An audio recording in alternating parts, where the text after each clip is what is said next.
Box toppers are bigger than standard sized cards, but smaller than jumbo cards. And yes, some are actually transparent. But first, let's talk about the very brief history of box toppers.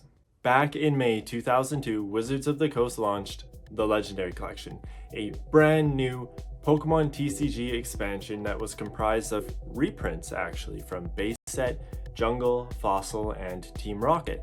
Now everyone knows that the Legendary Collection was the first set to introduce reverse foils in English, but it was actually also the first set to introduce box toppers. A box topper card was included with a booster box, so it was just inside of the box on top of the booster packs.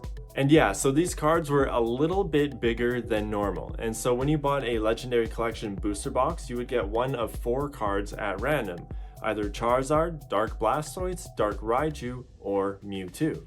And these cards also have their very own unique holofoil pattern that was seen nowhere else on any other Wizards of the Coast cards. So these Legendary Collection box toppers have their own number system as well, S1 through to S4. But here's the crazy part. If you flip one of these over, you won't see a regular Pokemon TCG back. It's actually a checklist for the expansion set, for the Legendary Collection.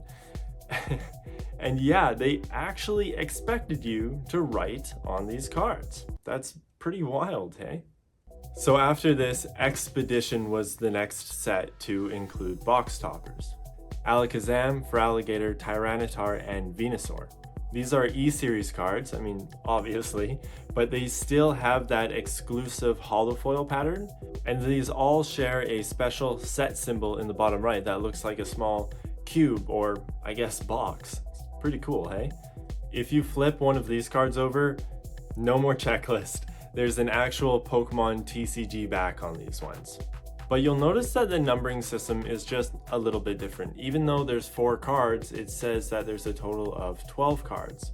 While these E-Series box toppers were actually spread out across 3 different sets with 4 cards each. So Aquapolis is the next set, and it brought Entei, Espeon, Scizor, and Suicune as box toppers. Now, I actually own the Scizor box topper. It's the only box topper I currently own, but if I can get the right lighting here, we can get a closer look at the holofoil pattern. Okay, Skyridge is next, and this is where box toppers finally get interesting. We get 4 more box toppers, and yes, these cards are transparent. If you flip it over, you can see the back of the face of the card, if that makes sense. And these cards are made of plastic, I mean, obviously. And these are the only WotC box toppers to not have that exclusive holofoil pattern. Instead, these have a cracked ice holofoil pattern, which I think fits the crystal Pokemon a lot better. And this time we got Charizard, Crobat, Ho-Oh, and Kabutops. Now, I don't own one of these to show you exactly what the transparency looks like, but I borrowed some footage here from Collector Plaza, and I'll link their video in the description if you want to go check that out. So after the Skyridge expansion, the license to distribute Pokemon cards globally transferred from Wizards of the Coast to the Pokémon Company International. And during this shift in the TCG, a lot of things changed. One of those things were the oversized box toppers. These are the last of their kind, and actually the whole idea was scrapped after just 1 year. But the Pokemon Company didn't scrap box toppers altogether. They continued doing it, but this time they just shrunk it down.